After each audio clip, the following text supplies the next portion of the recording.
Nagbabalik na naman ang inyong tagapaglingkod ng mga balita at pawang katotohanan lamang. Naging mainit nga na usapin sa mundo ng social media. Talaga naman na huling-huli at talagang kitang-kita ng maraming netizen, lalong-lalo na ang mga cameraman na hindi nila maiwasan na maitutok nga kay Sandro na ito dahil huling-huling nagbebenta ng matataas na kalidad ng pulburon sa matataas na opisyal sa kanilang pagpupulong.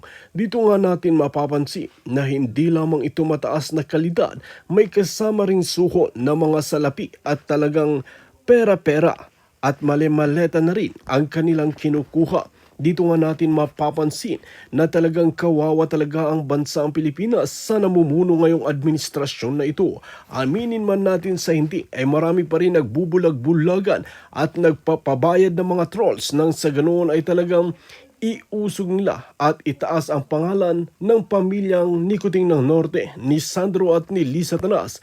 Dito nga natin mapapansin na pati nga si itong si Tambaloslos ay talagang hindi na rin nila inaasikaso ang kaso ng batas ng Pilipinas dahil pinsan nga ni Lisa Tanas. Dito natin mapapansin na talagang wala ng pag-asa pa na magbago ang bansa natin hanggat hindi sila nasisibak sa kanilang pwesto. Well mga kaibigan, para nga sa karagdagang impormasyon, panoorin natin ang buong video. At kung bago ka lamang sa akin channel, huwag kalimutan i-click ang subscribe button at notification bell para lagi kang updated sa ating mga bagong video. At para sa solid viewers natin dyan, maraming salamat sa walang sawang pagsuporta. Ako, meron daw, meron talagang Portuguese passport si Zaldico. Pero inuna na ni John Vic Poquido, in-announce na meron daw golden visa or Portuguese visa itong si Zaldico. Di ba, nagko-contradict lahat. At ang kakatext na sa atin, tatanggalin. Ito, tandaan nyo dito April 21st or April 21, 2026, binalita sa atin na patanggalin na raw si John Vic Remulla by June. Tignan natin. Tignan natin ito. Alright. The latest chika. Chika pa lang. Chika pa lang kasi nasa Austria na siya, di ba? Alright. So tatanggalin na daw si John Vic Remulla. Papalitan siya by May or June. Okay, crush ni Lisa Tanas yan. Para siyempre, pwede na ko, in-announce naman ni Maharlika. Paano nalaman ng kulot na yon? Diba? Kailangan ma-fake news si Maharlika. Crush ni Lisa Tanas, i-delay muna natin. Huwag muna tanggalin natin si King of Hersey. May, sabi ni Maharlika, May or June. So gawin natin July para ma-fake news si Maharlika. But yan, latest yan. Nasa loob nila yan, nasa circle nila yan nang nagbalita sa atin. Kasi daw sa kapalpakan ni John Vic Supot, diba, na puro hearsay ang pinagsasabi niya. At na ngayon, siguro ini-enjoy niya yung huling mga buwan niya. Kaya nandun sa Austria at the expense of your money. People's money, mga kababayan. Okay? O, temo, sabi ni Ate Ana, sinungaling si John Victoria. Dito na siya sa Vienna. O, Ate Ana, kumuha ka na ng iyong camera at nahantingin mo na si Poquido. Ikaw ang task mo, Ate Ana, si Poquido. Ayaman si John B. Kailangan makita natin. For sure, magpo-post yan si Poquido sa Instagram niya. Dahil, in-expose natin right after na yung post na i-delay niya muna. Kasi kukorroborate natin na binitbit talaga siya ni John Vic. O, ganyan yan. O. Ayan, bantayan nyo. You know kung sino si Bilatra. Yung alpot na yan. Ang dami kasing alpot talaga sa gobyerno eh. 'Di ba? Talagang hinuhudas nila, inaalpot nila para silang mga juta na lahat gustong nakawin. 'Di ba ganun yung yung katulad ng alpot, nagpa-giyot-giyot, sa masusyunda, nagbiga-biga. 'Di ba bumibika-bika para makuha yung pera? O ganyan. Ganyan ang gobyerno. Ganyan si Lisa Tanas. 'Di ba? Walang pinagkaiba yan sa mga jutang julul na lahat gustong kamkamin. Kawawa ang bayan. Sobrang kawawa, mga kababayan. Sobrang kawawa kayo. And itong mga hinayupak na ito ang ginagawa. Ano sinasabi dito? Okay, ayun Magsisenda ng mga delegation, chuchu-chuchu. Ano sinasabi ni John Vic Remulla? Well, jurisdiction over his body, over his person, is what we really want to happen so that we can actually make a very good hearing out of it. Okay? So kailangan na pauwi si Zaldi so that they can defend themselves and so that justices who are hearing the case will be able to render the proper judgment. Shut up, Remulla. Bonjing Remulla. Puro lahat kayo kajotahan, puro lahat kayo kasinungalingan. Okay? So ngayon, yan yung mga latest mga kababayan. Mga latest na mga kasinungalingan ng Bangag administration. Hiningan nga sila ng tambayan. Nasaan na yung picture? Nasaan yung official statement? Bakit wala? Diba? Puro kasinungalingan, lahat kapalpakan. Kailangan mo nang dumilat ang mga mata ninyo. Okay? Kailangan muna maging ganito ang mukha ninyo. Bago sila kumilos, yung hayop na yan, ang perot. Mona Demonia Lisa. Okay, hindi Mona Lisa. Demonia Lisa. Okay? So ngayon, mga kababayan, sabi ko nga, tangina. By the way, itong pag-resign ni itong pag-resign ni Galvez. Sa tingin nyo, ano ang nito? Anong eksena to? Presidential advisor ni Bangag on peace, reconciliation, and unity. Nagkaroon ba ng peace ang Pilipinas? Anong ginawa ng Bangag? Puro panggigipit. Reconciliation? For what? Reconciliation, wala kayong ginawa kundi babuyin nyo. Sinusubukan yung babuyin ng mga Duterte. Unity! Pinagwawatak-watak nyo ang mga Pilipino dahil watak-watak sila sa kanilang mga pamilya dahil nandun sa ibang bansa. Watak-watak dahil nagpapakalat si Bangag, si Satanas, si Clarissa Taratara, itong mga tauhan niya na mga fake news para guluhin ang utak ng taong bayan. Diba? Puro kasinungalingan. Yan ang issue ngayon. Now, itong si Galvez, siya ba ay nag-resign dahil siya ay sukang-suka na sa gobyernong Bangag? Magkasunod ang kanilang pag-resign katulad kay Traidor Anyo. Magsasalta ba sila na ang presidente nila ay adik? You have to do something. Kasi ang ano talaga dito, ang problema talaga dito mga babayan, yung mga inupo, mga traidor.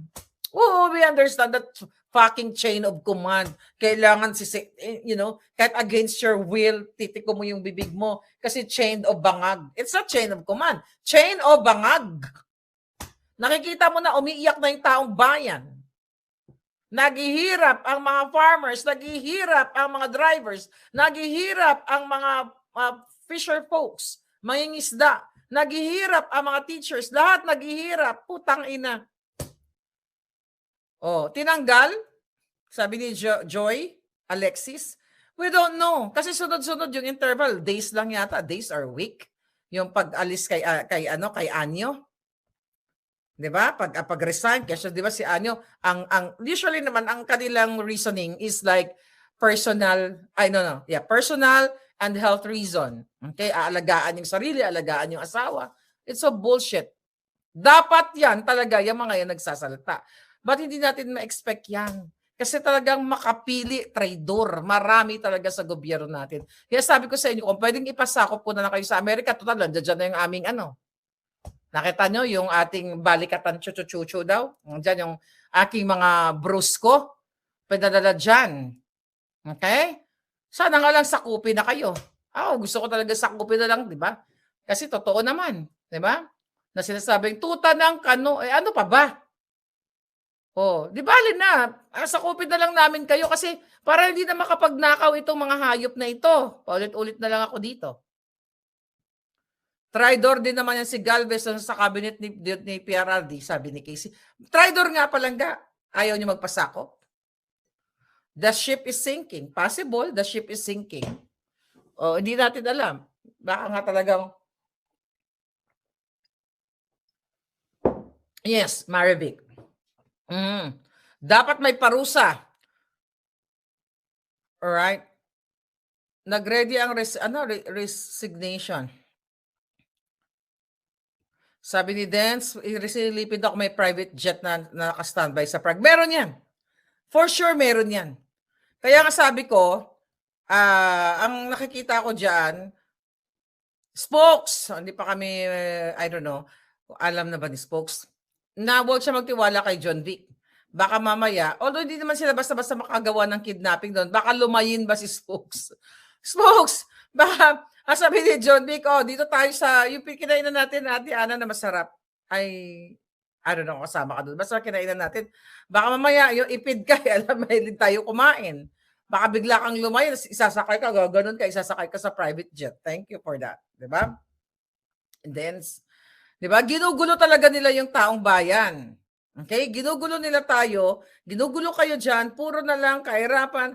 Hindi tayo magdidig in dun sa issue dito sa impeachment ni Inday Sara kasi mga kababayan, obvious naman na nagsabuatan sila yung mga COA reports na yan, yung bank account nila Inday, gagamitin talaga nila yan against kay Inday Sara.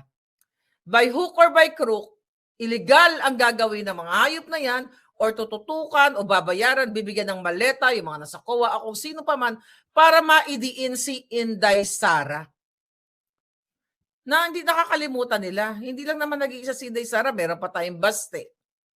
'Di ba? Or kaya meron tayong Maharlika. 'Di ba? I'm praying na hindi sila magwagi. 'Di ba? Sa paggurgur kay Inday sa kahit anumang aspeto. Kasi gusto talaga nilang gurgurin yan. Ano daw, si Trillanes ang edad ay papalit kay John Vic? Well, hindi malayo 'yan, pero kasi ang role kasi ni Trillanes Talawan, support din 'yan, behind the scene lang.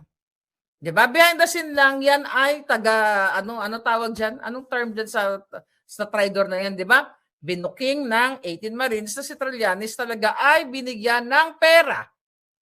Okay? Sobre, maleta, at nakipagsabuatan sa ICC at inamin mismo ni Remulla 'yan. Na minute nila yung mga ICC personnel. So this country talaga, sabi nga ni Palangga, itong bansa natin, wala na talagang maaasahan. Instigator. Yes, thank you for the word. Yeah. So wala na talagang maaasahan Panfilo Ibarra ang gobyerno natin sa panahon ngayon. It's either nga matuluyan na si Bangag. Pero pag natuluyan yan, grabe. Paano mababawi yan? Dapat talaga burahin na sila sa lipunan. Diba? Sabi ko pa ulit-ulit, dapat magkaroon ng batas later on na 500 years may bitay. Siguro alam nyo, iniisip ko to. Kung talagang magkaroon ng bitay na parusa ang Pilipinas, na kapag ako ang nasa pwesto, yung batas na yan, hindi mo pwedeng i-amend, hindi mo pwedeng i-repeal for 500 years. Ano yung batas na yon? Gurgur. Gurgurin ang lahat ng mga kawatan. Kasi parang 100 years alanganin eh. By 500 years, siguro lahat nagurgur na ni Maharlika, no? Yes, Agnes Chain of Maleta. Yung hindi mo pwede, di ba? Hindi mo pwedeng baguhin ang batas. Nabibitayin kasi meron na tayong bitay dati. At dapat yung bitay dun sa mga heinous crime at sa pagdanakaw. Alam niyo pag may batas na ganyan, tanong ko nga kay Spokes, pwede ba tayo later on? Abogado siya. Pwede ba ako magpatupad ng batas later on? Kunyari, ako presidente. Syempre, dadaan. Ito lang naman yung mga wishful thinking ko lang naman. Na kapag nagkaroon tayo ng gurgur, Republic Act Gurgur 500. O, di ba? Meaning 500 years siyang batas na yan. Magnakaw ka ng 100 piso na mapatunayan na na ninakaw mo siya, gurgur ka na kaagad. Alam mo, matatakot lahat yun. Sigatuhan tayo sa Dubai na pwede mong iwan yung wallet mo. Iwan mo lahat, di ba? Na walang magnanakaw kasi takot magurgur eh. Kasi kailan lang batas? Okay ba tayo doon? Gurgur 500. Republic Act. Gurgur 500 ni Maharlika. 500 years. Meaning, by that time, sobrang ganda na ng Pilipinas. Basta ang unang gurgurin ang mga politiko, ang mga rapist. Katulad ng asawa ni Luis Tro na nasangkot sa panggagahasa. Yan ang mga ginugurgur.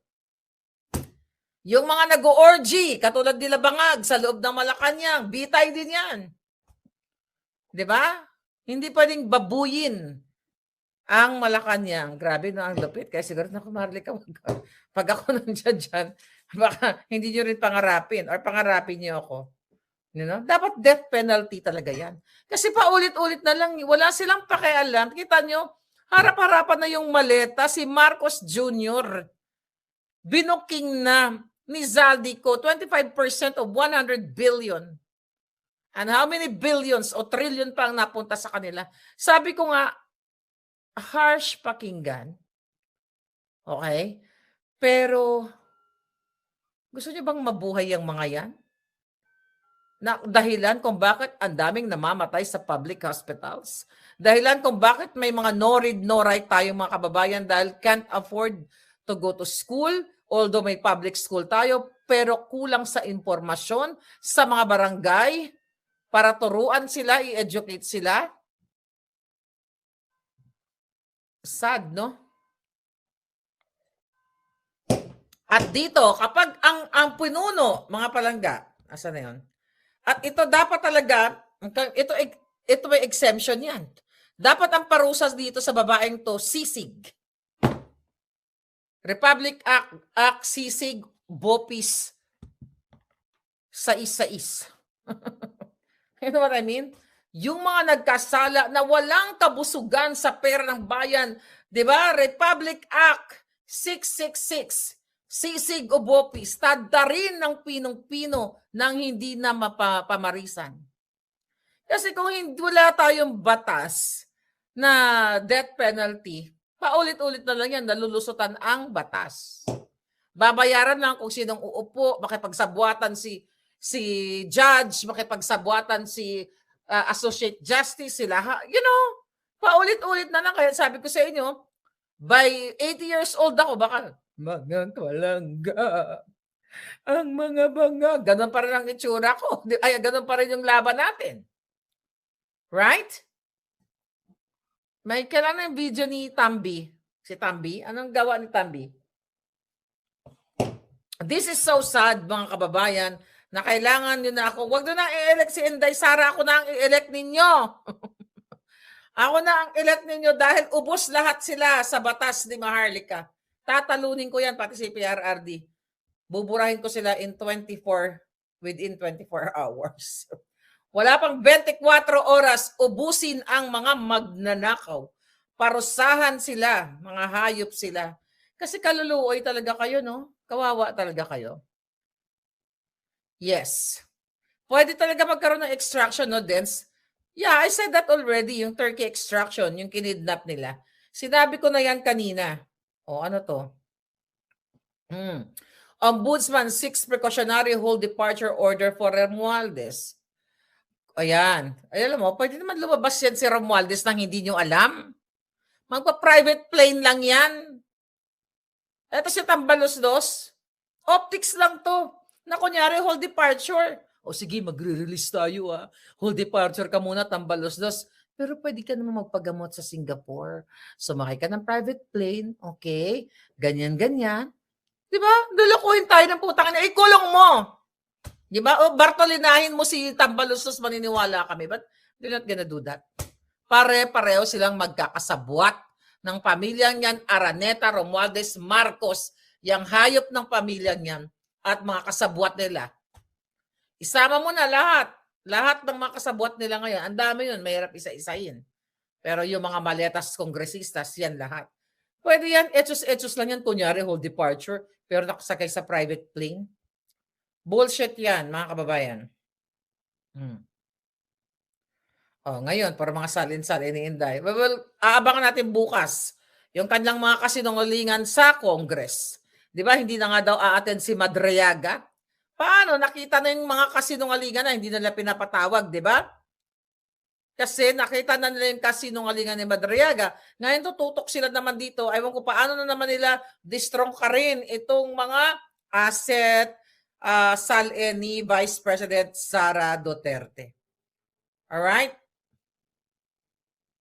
Yes. Ito. Agad sisimula ng Senado ang paglilitis kay Vice President Sara sakaling ma-impeach siya sa Kamara. You know, napag-usapan na nila yan. Diyan sa Congress. Na-impeach talaga nila si Inday Sara. Pagdating sa Senate, tignan na natin kasi mayroon tayong, I'm not gonna say that. That's secret. Okay? Ayoko pangunahan. Okay? Yan lang tayo sa maletas kongresistas na mga yan. Ano? Oh, ano sabi dito? Muling binanata ng Malacanang ang mga fake news daw tayo. Ulul. Si Bangag ang fake news. Ilabas si Zaldico. Sige nga, iuwi nyo nga si Zaldico. Ngayong linggo, dali iuwi nyo si Zaldico. Puro kayo kasinungalingan. Ano sabi? Nagsalta ba? Sabi ni Tambalos, to those who think they can throw me under the bus to save themselves, this is what I say to you. I am ready to defend my name. Alam mo, maniniwala lang tayo kay Romualdez. Okay, kasi nanaginip ako nung nasa Austria ako. Okay? Na nung sa panaginip ko, sinabi sa akin ni Zaldi, may kasama kami doon sa panaginip. Okay? Doon sa panaginip na yon, na ito daw si Tambaluslos, naghahanap ng link. Di ba parang nasabi ko na yata to sa inyo? Naghahanap ng link papunta kay Inday Sara. Ang sabi ko naman sa panaginip, link, magkaibigan sila, for sure, meron siyang message, di ba? Na para daw, babaliktad si Romualdez. Ito si Tambaluslos. Babaliktad siya at ibabagsak niya si Lisa Tanas at yung pinsan niya. Maniniwala lang tayo kung maglalabas si Tambaluslos ng mga videos. Kung meron si Zaldico, meron din yan si Tambaluslos. Dahil siya yung sinasabi ni Zaldico na si Tambaluslos ay, inutusan siya through that, tagal natin itong ating email. Diyan kayo mag-email sa akin. Teka na, masyado ng malaki. Hindi nakita yung alindog ko. So, kung ilalabas na yung mga video, yung mga kanasabuatan ni Sandro Marcos, billion-billion na flood control na ninakaw nila, doon tayo maniniwala na at sasabihin din ni Tambaluslos, okay, kung ano yung mga ninakaw niya. Kasi nabuhay sa lahat ng pagnanakaw to Doon sa panaginip ko, sinabi ni Zaldico na nung time na yon, parang umaasa pa si Zaldico, nakakampi niya si Romualdez. Based dun sa communication, dun sa panaginip ko. Kaya nga ang sabi ko dun sa kasama namin sa panaginip ko, sabi ko, I don't think so. Nababaliktad si Tambaluslos. At for sure, di siya tatanggapin ni Sara Duterte, ni Inday Sara, kahit ano pa. Kasi sinira nila si Inday Sara But, sa tingin nyo, aamin si Tambaluslos, but, maniniwala lang tayo, hindi siya pwede magmalinis dito. Kung sincere siya, na aaminin niya sa taong bayan, na taong bayan, nagkasala ako, nagnakaw ako, isusoli ko na. Pero ang mastermind talaga, itong pinsan kong adik at si Lisa Marcos. Then, may attachment na ebidensya. Doon lang tayo maniniwala. Remember that, sinabi ko ba sa inyo yung panaginip ko? Sa dami kasi ng panaginip ko, ang daming information Diba? So yun. Mayroon parang willingness during that time nang nanaginip ako, according to Zaldico, based din sa panaginip ko na si Tambaluslos ay gustong mag-reach out kay Sara. Right? May statement si Tamba? Ano sabi? Teka, hanapin ko. Ano sabi ni Tambaluslos? Saang channel? Okay. Nag-live ba siya? Okay. Nagkakagulo na, sabi, ito pala, ito, tapagyan natin. I am today authorizing the immediate public release of the affidavit I submitted, Pumayat together with all supporting information so that the Filipino people can judge for themselves who has been transparent and who is simply being politically targeted.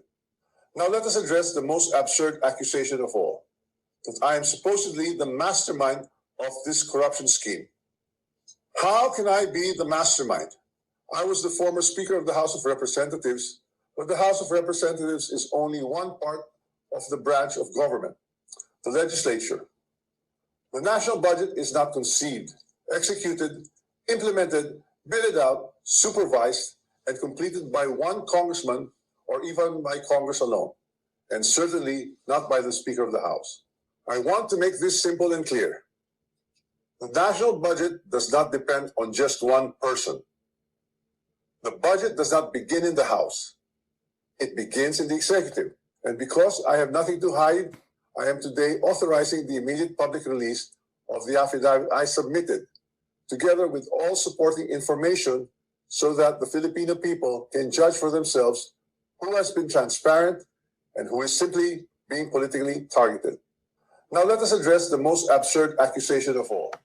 That I am supposedly the master. Ulit lang. Okay? Namayat na. Based sa statement niya, mga kababayan, na hindi pwede siya ang responsible as a single person bilang isang Speaker of the House, kundi tinuturo din yung executive department. Sino yung executive? Si Bangag. So, namayat siya, di ba? Di daw siya ang mastermind. Well, talagang ang mastermind si Lisa Tanas at si Marcos Jr. Pero muron si Lisa Tanas. Sabi ko nga, si Bangag is protector lang. Using his power bilang presidente. But the mastermind ng lahat ng mastermind, si Lisa Tanas lahat. Dahil tamad naman yan si Bangag, wala kang alam yan, lagi nagsisingot. Binibigyan lang yan ng pang-addict ni Lisa Tanas. Si Lisa Tanas talaga ang mastermind. Napoprotektahan lang itong mastermind nila, nagtatago sila sa pagiging presidente, sa power, okay, ng Bangag administration. And now, tignan natin kung ano yung nakalagay sa affidavit ni Tambaloslos. Nakalagay ba ang pangalan ni Lisa Tanas doon? So doon natin malalaman. Feeling ko lang kasi doon sa panaginip ko, nung nasa Austria ako, sabi doon sa panaginip ko ni Zaldi na yun na nga, may gusto mag-reach out ni Tambaloslos kasi tina-target din daw siya nitong mag-asawang to. Yung si Lisa Tanas at saka si Bangag. So pwede sigurong totoo na i-all out niya na. Pero tignan natin. Tignan natin kung ito ba ay smoke screen lang. Gaano kabigat yung nilalaman ng kanyang affidavit. Di ba?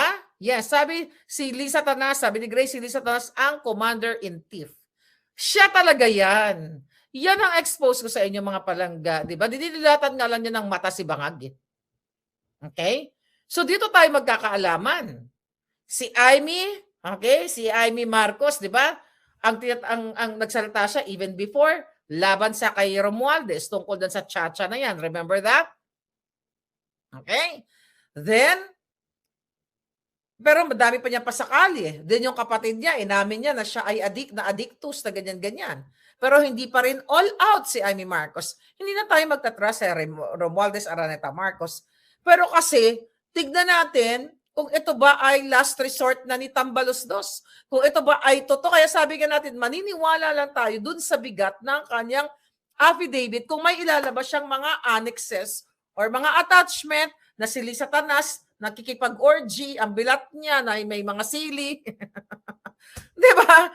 Kung may mapapakita niya, yung bilat niya, ginasalaksakan ng sili habang nag-orgy, doon lang tayo maniniwala. Tapos yung mga pera, habang nag-orgy sila, ay mali-maletang pera, di ba? Naninakaw nila. Kasi si Zaldi ko umamin na eh. Walang inosente sa kanila. Okay? Pananagutin nila yung batas. Pero dapat, pananagutan na yung batas, dapat ma-target ang mastermind. Which is si Lisa Tanas Marcos. Itong hayop na to, itong pirot na yan, yan ang mastermind. Paulit-ulit ko na sa inyo yan sinabi, yung tingan niya, tingnan mo yung hayop na yan. Di ba? Yang jutang ginemis yan, yang babaeng ahas. Yang babaeng ahas, di ba? Balikan natin yung kwento. Nung una pa lang ako nagsasalita, 2022, December. Tatandaan nyo to for sure. Na ino-operan ako ng kampo ni Lisa Tanas na i-surprise visit ko daw siya. Remember that? Yung nakapalo sa akin. Alam niyo yun. Sino nakaalala niyan? Uwi daw ako sa Pilipinas. Yes, Annalisa Ortiz. Lisa Kirat. Kay Pirot na sa ato, no? Lisa Pirot. Lisa Tanas Pirot. Kung naalala niyo yon, na sinasabi sa akin, ano tawag dito? Maharlika, di ba? Surprise mo si Lisa Tanas, ganyan, si Lam, ganyan. Sabi ko sa inyo, ano ako, gago? Surprisein ko siya para patayin na nila ako doon sa Malacanang para hindi na ako makapagsalita. That was December. Then, di ba, naalala mo yon? So yun. Dahil sa in-expose ko sa inyo na si Lisa Tanas lahat ang may kagagawan. Smuggling, kidnapping, doon sa turkey extraction, di ba? Diyan sa flood control, si Lisa Tanas yan, kasabwat yan. Di ba? Picture nila ni Kumar, ni Francis Chua, lahat yan. Kung kaya pag naging presidente si Inday, lahat ito bitayin talaga to. Ito gawin talagang bopis to. Republic Act 6666, bopis. Durog na durog, ipasuka sa kanya lahat kasi itong demonyong ito ang patuloy na nagpapahirap sa inyo. Yung hayop na yan, bulinggit. Pero ang kamandag niyan, tinalbugan pa si Satanas sa impyerno. Salot ang pamilyang yan, sabi nga ni Yen. That's true. Kaya itong statement ni Tambaloslos, di ba? Itong statement ni Tambaloslos, na nag-sign siya ng affidavit, I don't know, ikaw inilabas na ba yung kanyang ano? Okay. Kaya tignan muna natin. Nakita ko na naman po, tangina, oh. Nagsuscroll ako, ayan na naman ang jutang niya na parang tubol. Tangina, yung hayop na yan, yan ang tandaan niyo yung mukhang yan, yan ang araw-araw na nagpapahirap sa bawat Pilipino. Yang demonyong yan ang nagpapahirap sa inyo. Kaya kayong men and women in uniform, forget about that chain of bangag. Protect your family, protect your country, protect the next generation. Kung ako lang, ipako yan sa krus, sabi nung nag-comment. Ay, nako. Bopis talaga, sabi ni Arlen. Yes!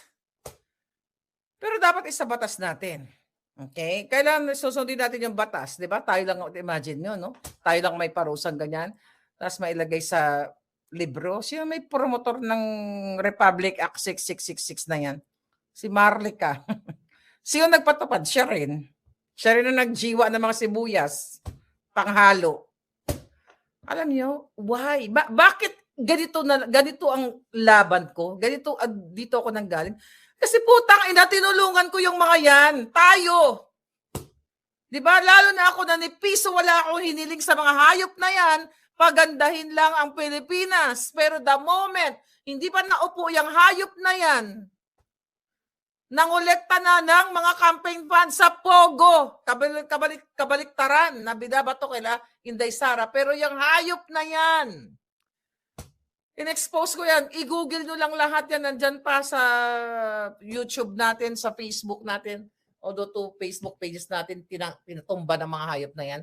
But still, kahit tumbahin nila ang Facebook, hindi nila matutumba ang paninindigan ng isang maharlika.